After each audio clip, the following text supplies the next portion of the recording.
Hello, bonjour, on se retrouve ensemble aujourd'hui pour le premier épisode de la météo du lien. Alors le but de la météo du lien, assez simplement, ça va être de faire le point sur la situation du netlinking en France, de l'achat et de la vente de liens, et de savoir en gros sur juin, pour le coup en l'occurrence, qu'est-ce qui va se passer, quelles sont nos prédictions sur la fin de l'année, etc. En mai et dans les mois précédents, qu'est-ce qui se sont passés, parce qu'on est sur le premier épisode et qui va sortir normalement dans le mois de juin. Et donc voilà, je suis avec Florentin aujourd'hui. Bonjour Florentin, j'espère que tu es content et que tu es chaud aujourd'hui pour nous parler d'achat et de vente de liens. Salut Léo, bah ouais, écoute, je suis bouillant, prêt à répondre à tes questions. Écoute, nickel, on va commencer directement par la question qui nous intéresse tous. Alors qu'il est, combien est-ce que tu gagnes en moyenne par mois avec la vente de liens? Alors là, ça a pas mal augmenté ces derniers mois. Je te dirai pourquoi après, justement, c'est dans une de tes questions, mais je tourne entre 7 et 10 000 euros à peu près en chiffre d'affaires là en vente de liens, avec entre 10 et je crois que je suis à 14 sites qui vendent. Ok, super intéressant. Bah, du coup, on va parler un peu plus, un peu plus tard dans la vidéo des thématiques qui te rapportent le plus, histoire qu'on puisse donner des bonnes insights qui soient intéressants. Euh, à ton avis, est-ce que tu peux nous en dire plus sur la vente de liens en mai, notamment Du coup, maintenant qu'on arrive à la fin du mois de mai, on est en train Ouais, d'enregistrer alors qu'il est, on est le 30 mai. Est-ce que tu peux nous en dire plus sur quelle a été la situation en mai? Est-ce que ça a été un bon mois, un mauvais mois? Peut-être même nous parler du mois d'avril rapidement, voir si ça a été un bon mois, un mauvais mois. Et quelles sont tes prédictions rapidement pour le mois ouais, de juin? ok. Bah, j'ai regardé justement mes chiffres avant la vidéo. Là, le mois de mai partait pas très bien, notamment, je pense, avec tous les ponts, avec tout ça qu'il y a eu en France, où le début du mois de mai était pas foufou, et là, ça s'est bien rattrapé. Si je fais une bonne journée aujourd'hui et demain, je pense que je vais faire mon meilleur mois. Donc là, il doit me manquer 600-700 balles pour taper mon record. Donc si tout se passe bien, je peux faire mon meilleur mois sur le mois de mai. Donc finalement, plutôt un bon mois. Mais le démarrage assez compliqué. Et avril, ouais, le mois précédent était pas un bon mois aussi. Là, sur les 3 derniers mois, je suis sur une bonne tendance. Gros, il y avait juste le mois de février, là, depuis début 2024, qui était pas foufou. J'ai eu une assez grosse baisse. Mais sinon, globalement, ouais, le marché est plutôt bon et bien en développement. Ouais. Putain, c'est trop cool. Je me souviens d'avoir entendu parler en février aussi que la situation était un petit peu compliquée. Du Ouais. coup, bah, trop bien de savoir que c'est son meilleur mois. Écoute, mes félicitations parce que ça fait toujours plaisir de faire des gros mois, quoi, hein. Ouais, bah ouais, ça partait assez mal au début. Je pense, ouais, justement, à cause des ponts, pas trop de commandes directes, pas trop de commandes sur les plateformes. Et là, il y a eu un gros boost quand je suis rentré, ouais, autour du 15-20. Beaucoup de commandes plateformes, beaucoup de commandes directes autour du 15-20. Et du coup, ouais, ça va faire un bon boost. Mais de toute façon, je trouve de manière générale que les débuts de mois sont pas forcément très fous en vente de liens. C'est à partir du 10-15 que tu commences à faire des grosses journées. Je pense notamment avec les agences qui doivent être sur les 10 premiers jours sur le traitement des rapports, ce genre de choses, et qui relancent des campagnes de netlinking à partir du 10. Mais moi, ce que je remarque globalement, c'est que les 10 premiers jours, tu fais des ventes, mais c'est pas tes plus grosses journées. Tes plus grosses journées tournent, ouais, justement à partir du 10 du mois, grosso modo.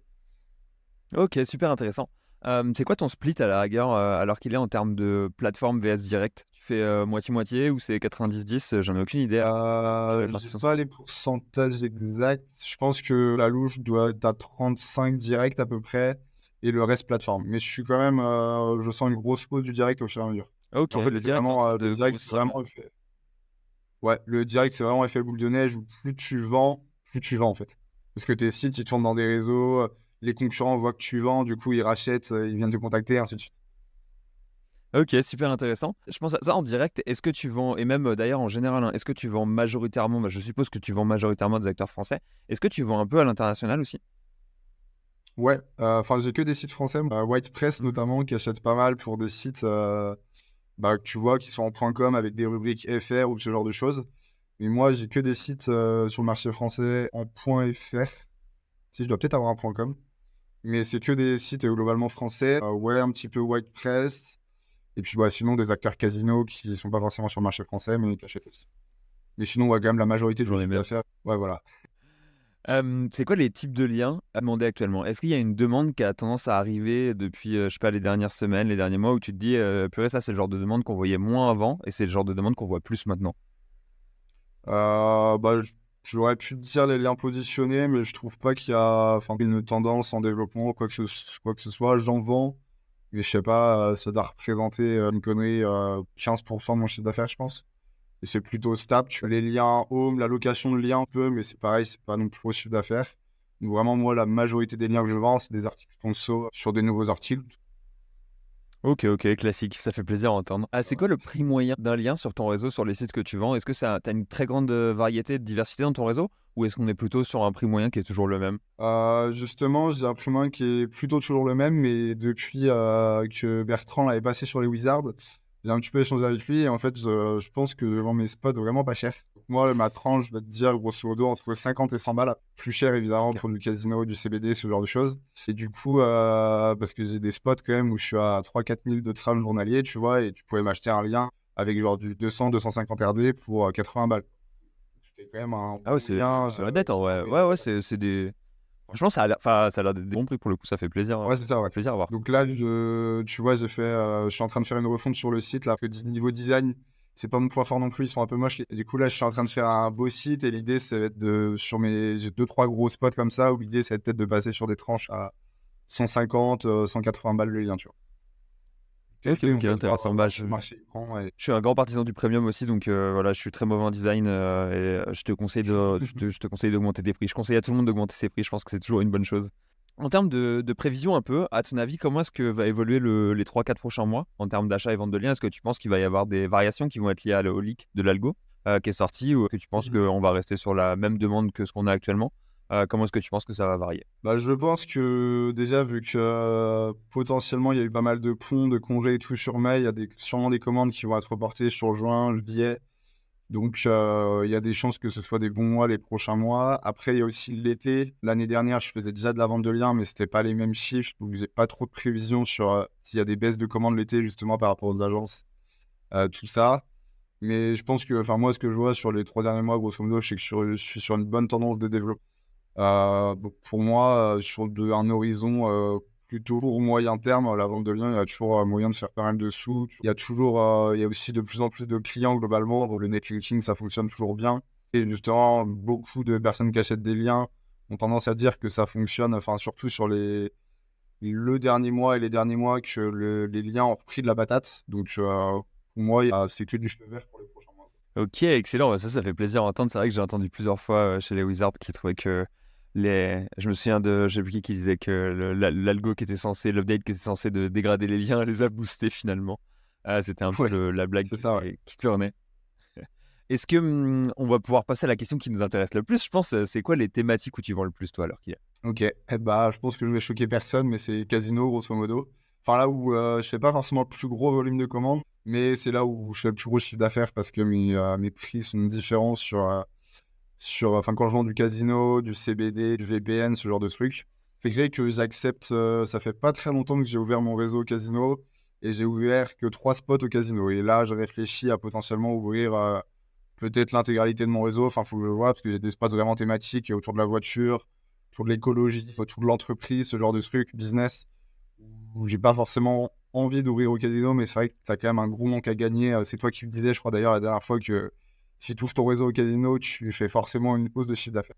Donc, je pense que ouais, j'ai pas mal de commandes en casino. Business aussi, j'ai lancé un site business là, depuis le début d'année qui tourne enfin, tout ce qui tourne business, entreprise, marketing, qui tourne sur SM Juice. Après, qu'est-ce que j'ai qui tourne bien? Sinon, c'est mes 2 sites généralistes. Ça va être des commandes qui vont tourner autour de voyage, tout ce qui va tourner autour de la maison. Maison aussi, ça vend très bien. Spot santé, j'ai pas de spot santé, mais apparemment, ça vend très très bien aussi. Et automobile aussi. Automobile, c'est rare que je passe les 1 000 € par mois par site, mais tu fais au moins 600-700 balles par mois par spot. Donc, c'est quand même Ok, une thématique ok. assez intéressante. Parmi les spots qui dépassent les 1 000-1 500 balles par mois, c'est des spots où j'accepte le casino et des spots un peu généralistes. Et puis, j'ai mon spot business aussi. Ok, ok, super intéressant. J'ai deux questions qui vont me venir en tête. La première, à la rigueur, c'est euh, alors qu'il est, tu vends, on va dire, à 70% sur les plateformes, du coup, c'est quoi les plateformes qui te rapportent le plus? Est-ce que tu as des plateformes qui sont vraiment majoritaires? Est-ce que tu as des plateformes où tu fais plus de volume mais moins de bénéfices parce que les prix sont tirés vers le bas? Et est-ce que tu as des plateformes où, par exemple, tu fais pas beaucoup de volume mais tu fais des très gros chiffres à chaque fois parce que c'est des clients premium, etc. Mhm. Bah, je pense que la plateforme qui me rapporte le plus en ce moment, c'est SMJuice, justement avec ce spot business où ça tourne très fort. iReferrer aussi, globalement, où c'est pas forcément là où tu vends les liens les plus chers, mais il t'apporte quand même un gros volume de commandes. Et après, justement, depuis la sortie de Linkfinder aussi, je trouve que t'as une répartition assez intéressante où tu vois, genre sur Boosterlink, où avant, Je te dis une connerie, je dois faire 10 commandes par mois. Et là, je fais des journées où tu as 3-4 commandes par jour sur Boosterlink. Donc, peut-être justement, parce que j'avais mal réadapté mes prix aussi. Donc, je suis en train de faire ce travail-là de réajuster mes prix sur l'ensemble des plateformes.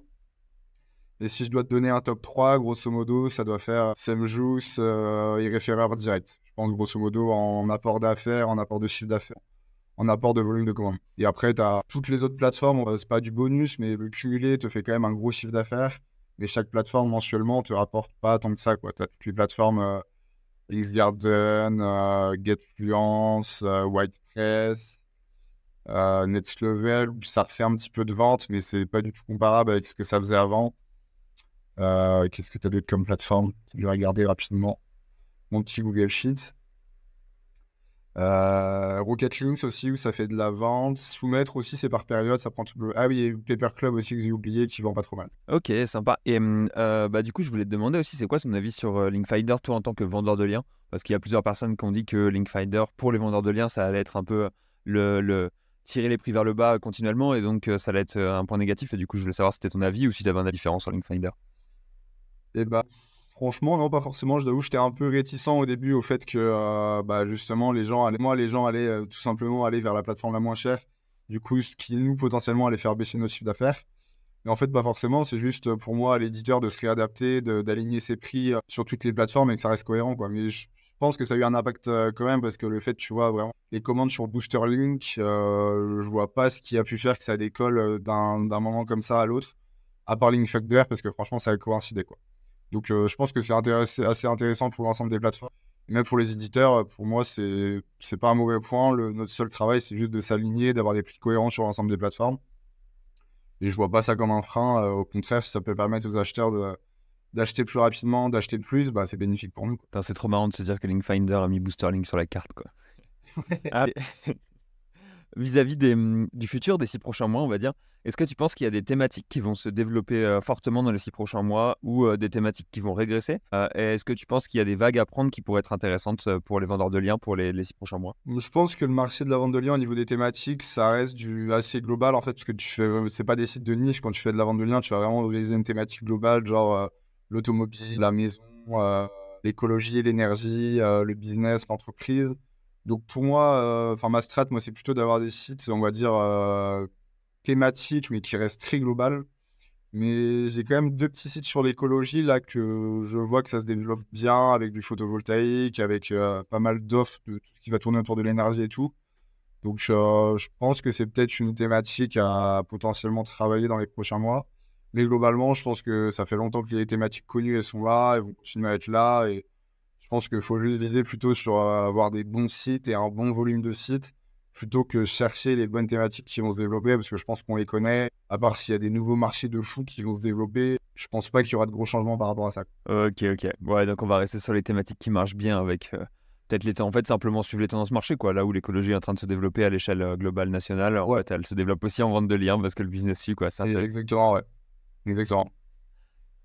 Ok, quelques petites recommandations à la rigueur pour aider nos petits vendeurs de liens qui débutent, de savoir à l'heure qu'il est. En fait, c'est marrant, je t'ai pris en première invité parce que du coup, tu avais récupéré le fichier de lien que j'avais préparé et tu m'avais laissé ton mail. Il était celui qui chiffrait le plus à l'heure qu'il est en vente de liens dans les 10-20 personnes qui m'avaient laissé leur mail. Donc, je me suis dit, écoute, vas-y, c'est l'occasion, on va commencer par Flo. En plus, on s'était jamais rencontré auparavant, donc c'était l'occasion de faire une doublette. Et du coup, voilà, toi qui étais le meilleur de ces 10 personnes qui avaient laissé leur mail, quelle recommandation est-ce que tu ferais? Qu'est-ce que c'est l'erreur, Anne, que font de nouveaux vendeurs de liens? Sur quoi est-ce qu'ils ne concentrent peut-être pas assez? Sur quoi est-ce qu'ils devraient se concentrer plus? Et qu'est-ce que tu pourrais leur donner comme conseil pour qu'ils améliorent leur CA en vente? Bah moi, les deux points qui me paraissent vraiment importants pour réussir un site de vente de liens, c'est le choix de l'expi. J'ai testé de travailler avec des noms de domaine neufs et en fait, tu as beaucoup moins de patates, donc tu vas ranker beaucoup moins haut. Je trouve que ça retombe très vite aussi. Donc en fait, la rentabilité entre un expi et un projet neuf, pour moi, c'était beaucoup plus rentable de partir avec un expi, même si ça te demande potentiellement un peu plus d'investissement. Mais vraiment, le choix de l'expi est super important. Trouver un expi qui a de la patate. Donc, pas forcément un gros volume de liens. Moi, j'achète des expi RD. Mais si les 30 RD, ça va être des médias, des trucs. Bah, derrière, tu remets juste un peu de budget, une Klinkuma, avec du Ninja, avec ce genre de choses pour passer le cap des 50, 70 RD, ou même faire une 301. Et derrière, par contre, tu vas pouvoir atteindre des trafics SMrush à 10, 15, sans forcément faire de fake trafic. Et là, bah, c'est là où tu vas commencer à vendre, quoi. Donc, vraiment choisir un expi qui a de la patate, pour moi c'est le plus important, qui a idéalement du trafic historique, mais même s'il en a pas, bah, nous on peut déclencher du trafic s'il y a de la patate, et qui a un nombre que tu peux pousser sur une thématique évidemment qui va vendre. Si tu as un super XP, mais sur la thématique, j'en sais rien, des livres, bah, tu vas avoir du mal à aller chercher 1 000 € par mois en vente de liens, quoi. Ou à part si tu repars sur la thématique du livre, et après tu l'ouvres peut-être justement sur un généraliste, ce genre de choses. Mais ouais, l'XP est vraiment très important. Et puis après, ouais, globalement, ça coïncide, mais la thématique, quoi. Chercher une thématique, bah, on les connaît tous, mais genre l'automobile, la santé, la maison, les énergies, qu'est-ce que tu peux avoir, le voyage, casino évidemment, mais toutes les thématiques connues globales où il va y avoir de l'argent en fait, bah, vous pouvez faire un site de vente de leads dessus. Et à partir du moment où vous avez du traf, vous avez des RD 50 et vous avez du traf sur SMrush et vous avez un site qui est pas trop moche, vous allez commencer à faire des ventes de manière récurrente. Après, le travail, c'est juste de trouver le bon prix, justement, en essayant de faire des tests, commencer assez bas, augmenter au fur et à mesure. Et puis, quand vous stabilisez en termes de volume de commandes et chiffre d'affaires intéressant, bah, vous fixez votre prix. Et puis, si vous avez vraiment un bon XP et que derrière, vous allez sur la thématique, une thématique, normalement, vous faites de l'argent. Et ouvrir le direct aussi, ça, c'est important. Merci beaucoup pour ces conseils, c'est des très bons conseils, je pense. En avril, il y a eu la mise à jour qui a tapé les expis, en théorie. C'était noté dans les notes de mise à jour. Est-ce que c'est un truc que tu as ressenti, toi qui travailles surtout avec des expis, ou est-ce que ça t'est vraiment passé au-dessus et tu n'as pas vu un seul impact sur ton trafic, ta situation? Alors, il y a 2 trucs. Il y a les expis que j'avais déjà relancés avant. Tous mes anciens sites ont pas pris cher, mais tu sens quand même une baisse de trafic. En fait, c'est un petit peu ce que disent les wizards. Je suis assez d'accord avec eux sur les sites ont une durée de vie. Sur tous les sites de vente de liens où quand on ne t'entretient pas, bah, naturellement, ta courbe Search Console, ta courbe de mots-clés positionnés, elle se casse la gueule au bout d'un moment. Mais tôt sur des anciens sites. Les sites qui ont grosso modo moins de 1 an sur les anciens sites, je l'ai plus ressenti. Donc ça, quand même, assez d'accord. Par contre, sur les nouveaux expi, depuis avril, j'ai dû en relancer 3. J'en ai un, a priori, qui est filtré, mais qui trave quand même. Donc, en gros, il trave sur ses anciennes URL, mais j'arrive pas à indexer les nouvelles URL. Donc, assez bizarre, mais après, ce filtre-là était déjà présent avant la mise à jour. Donc je vois pas trop de soucis par rapport à ça. Et les 2 autres ont l'air de partir comme il faut. Donc, pour l'instant, moi, je vois pas de soucis par rapport à ça. C'est juste aussi, bah, ça me paraît logique, mais quand on va sélectionner des expis qui ont expiré assez récemment. Tu vas chercher un expi qui a été, qui a expiré il y a 6 mois, il y a 1 an, il y a 2 ans, tu vas avoir beaucoup plus de mal à le faire repartir qu'un expi qui a expiré il y a 1, 2, 3 mois, ou même parfois quelques semaines. Des fois, tu récupères des expis qui font encore pas mal de traf. Tu as juste à remonter les anciennes URL et tu peux rapidement reprendre du 100, 200 par jour. C'est ce que j'allais te demander, j'avais deux points. Je suppose que tu remontes les anciennes URL à l'exact, potentiellement même avec l'ancien contenu, si jamais tu peux te permettre de le faire et que c'est pas du contenu qui est copyrighté, ou du moins peut-être une copie de ce contenu-là avec du GPT ou quelque chose qui pourrait ressembler à ça pour éviter le côté copyrighté. Et la deuxième point que je voulais aborder, c'était... Alors attends, j'ai perdu mon point, mais c'est pas grave. Bon, c'est pas grave, on va le skip. À la rigueur, je vais te demander, ça reviendra sûrement. Mais comment est-ce que tu vois l'évolution du marché de la vente de liens dans les prochaines années cette fois, avec un horizon plus, tu vois, d'ici 1 ou 2 ans, qu'est-ce que sera la vente de liens? Peut-être 2 ans même, histoire d'avoir une horizon un peu large. Et ensuite, peut-être même à 10 ans, tu vois, est-ce que c'est un business qui existe encore à son avis dans 10 ans ou pas? Et au vu de ta réponse, est-ce que c'est un empire qu'on doit construire? Est-ce que c'est une capitalisation qu'on doit viser? Ou est-ce que c'est un business qui est court terme? Comment est-ce que tu vois, toi, la vente de liens à moyen long terme? Ouais, c'est une bonne question qui intéresse pas mal de gens. Je pense que sur un horizon court terme, il y a toujours moyen de faire de l'argent, beaucoup d'argent avec la vente de liens. Parce que malgré que Google communique pas forcément dans ce sens-là, on nous voit sur les SERP, pour ranker, il nous faut des liens, on n'a pas le choix. Après, se projeter, donc tu vois, sur un horizon 1 an, pour moi, je vois pas trop de soucis. Après, sur un horizon plus, moi, je suis assez pessimiste globalement sur pas mal de choses. Donc, je suis pessimiste un peu sur un horizon long terme, on va dire, sur la vente de liens. Genre, tu vois, sur 10 ans, pour moi, peut-être que ça existera encore, mais c'est sûr que ça aura évolué. Donc, si on prend Google il y a 10 ans, Google aujourd'hui, ça a énormément évolué. Malgré que j'imagine qu'il fallait des liens aussi il y a 10 ans. Potentiellement, ça marchait déjà peut-être il y a 10 ans. 2014, je crois que c'est la Mais fondation sur un horizon 2-3 ans. Je crois que 2014, c'est le début de Soumettre. Ouais, Et ok. que du coup, c'est le début de la vente de liens, en gros, à la grande échelle en France, en vrai. Du coup, ça fait 10 ans que l'industrie est là, quoi. Ok. Comme Ouais, c'est ça, je pense que. Bah, c'est ça, ouais, parce que moi, j'avais commencé avec la formation de Jérôme Pasquelin, et tu vois, je sais plus quand elle était sortie, mais tu vois, ça fait déjà un long moment qu'elle est. Le marché, et puis un moment déjà. Et donc, ouais, tu vois, si je dois projeter potentiellement dans 10 ans, C'est dur de répondre, mais je pense que le marché de la vente de liens sera complètement différent. Où on sera peut-être plus sur de l'apport de trafic, parce qu'on voit que le trafic, ça marche bien pour faire ranker des pages. Donc, ce sera peut-être de la vente de trafic, à voir qu'est-ce que c'est concrètement dans 10 ans, mais c'est compliqué. Dans 1 an, pour moi, il n'y a pas de souci. Ça vaut toujours le coup de lancer des sites de vente de liens aujourd'hui pour être positionné, enfin pour faire du gros argent dans 1 an. Dans 2 ans, je pense qu'il y a toujours un marché. Dans 5 ans, je pense que pareil, ça aura évolué. Il y aura peut-être toujours des besoins. Ça sera peut-être un petit peu différent. Ce sera peut-être plus aussi des vrais médias en fait qu'il faudra pour faire de la presse, ce genre de choses. Donc peut-être pas la stratégie actuellement qu'on a d'avoir des gros réseaux de sites avec beaucoup de sites pour vendre de la masse. L'idée, ce sera peut-être de vendre moins, mais beaucoup plus cher, plus qualitatif, avec une audience sur les réseaux sociaux, ce genre de choses. Je pense que c'est sûr que dans tous les cas, ça va évoluer. On voit que d'ailleurs, ça a pas mal évolué, notamment après Next Level, où avant, on était plus sur des stratégies de faire vraiment des sites en masse, pas forcément beaux, pas forcément de trafic. Là, on va quand même de plus en plus tendre vers des sites, des vrais sites finalement, qui font vraiment du trafic, qui sont vraiment positionnés sur des mots-clés, ont vraiment une vraie autorité, ce genre de choses. Donc, je pense que ça va continuer à se développer de plus en plus vers de la qualité. Et puis, ouais, voilà, à peu près, grosso modo. Mais je pense que tout miser sur la vente de liens pour avoir une vision long terme sur le business, ça me paraît compliqué. Donc, l'idée, c'est peut-être de diversifier. Ou moi, ma strat, grosso modo, c'est que mes sites de vente de liens, j'aime bien les revendre tout simplement. Au bout de 2-3 ans, je revends en fait. Et vu que j'essaie d'en monter continuellement, bah, ça me fait toujours des trucs avant. Là, généralement, je fais mon tri en début d'année. Et comme ça me fait une bonne entrée d'argent qui me permet d'investir sur des nouveaux XP ou alors potentiellement des nouveaux projets en dehors de la vente de liens. Ce qui fait de diversifier, un petit peu sécuriser globalement le réseau de sites, d'avoir des sites de vente de liens, de vente de leads, un petit peu d'affi, un petit peu de tout. Et comme ça, à peu près quoi qu'il se passe, je devrais passer les mises à jour sans tout perdre. Ok, bah merci beaucoup pour cette analyse et ta strat qui est dévoilée à cœur ouvert, ça fait plaisir. Je me suis rappelé entre-temps, le truc auquel je pensais tout à l'heure, c'était sur le date d'expiration et le fait que dans le leak Google, il y a noté le nombre de jours depuis lequel il est expiré et que c'est un facteur qui est pris en compte. Ah oui, ok. Je pense qu'il y a un peu un déclencheur, genre si ton truc est là expiré depuis peut-être plus de 3 mois, il commence à être vraiment amoché en termes de puissance et de ranking, etc. Donc voilà, c'était juste un Ouais. petit point pour confirmer Clairement. ta manière de voir les choses sur ce point-là. Est-ce qu'il y a une dernière petite chose, à la rigueur, que tu voudrais dire à nos auditeurs vis-à-vis de tout ça, qui est carton pour toi, à ton avis, vis-à-vis du marché de l'achat et de la vente de liens, que tu penses partager? Ouais, carrément. Bah, moi, je pense que c'est un marché pour ceux qui débutent. Débuter en SEO, c'est un des marchés où c'est le plus simple de faire de l'argent avec un investissement ça demande quand même un peu d'argent. Je veux dire, si tu veux lancer un site de vente de liens qui fait un peu de sous aujourd'hui, il te faut aller minimum 300-400 euros pour acheter un XP, pour peut-être mettre un peu de contenu rédigé derrière, ou alors avoir des crédits sur Textbooker, sur Scotch, ce genre d'outils. Donc ça demande quand même 300 balles. Je pense que si tu veux vraiment te lancer, tu es capable de mettre 300, 400, 500 balles sur un site. Et après, si tu travailles bien avec ce petit site de 300, 400, sur lequel tu as investi 400, 500 balles, tu peux assez facilement chercher derrière un 500, 600 balles par mois par site. Bah, ça met du temps. Plus tu vas lancer ça tôt et vite, plus tu vas faire de l'argent.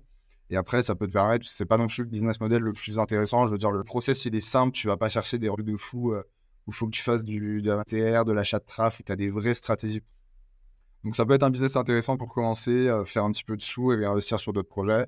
Mais pour moi, il y a encore le créneau et la place pour se lancer aujourd'hui et faire de l'argent dans 1 an, il n'y a pas de souci. Ok, merci beaucoup, c'est super. Je suis 100% d'accord avec toi parce que moi aussi, mes premiers euros que j'ai fait en SEO à l'époque où j'étais étudiant, c'était des XP que j'avais acheté et vendu du lien dessus. J'ai gagné peut-être 200 euros en vente de liens, alors je peux dire moi aussi, je suis un vendeur de liens, c'est bon. Bah écoute, merci beaucoup d'avoir partagé ce moment ensemble. Flo, c'était un plaisir de discuter avec toi. À la rigueur, la dernière question que je vais te poser, c'est où est-ce que nos auditeurs peuvent te retrouver? Est-ce que tu as un Twitter, un YouTube par exemple, à la rigueur, où ils pourraient te suivre? Ouais, bah, merci à toi pour l'invite. Déjà, c'était un plaisir de te rencontrer puis de parler avec toi. Du coup, ouais, je suis sur principalement Twitter. Vous tapez Florentin Deroux. Et depuis plus récemment sur YouTube, où vous tapez Florentin Deroux, vous devriez me trouver, où je parle d'éditer principalement de tout ce qui va tourner autour de la vente de liens et de la vente de leads que je travaille, la monétisation que je travaille de plus en plus dessus. Donc, j'essaie de partager pas mal autour de la vente de leads en ce moment. Ok, bah écoute, merci beaucoup Florentin, c'était un plaisir. Je clôt là-dessus le premier épisode de la météo du lien. Et comme ça vous donne un petit point sur la situation du marché du lien en France à l'heure qu'il est, en mai-juin 2024. Merci à tous, on se retrouve prochainement, sûrement dans un mois pour le prochain épisode. Et merci à toi Florentin, à plus. Merci Léo. Salut.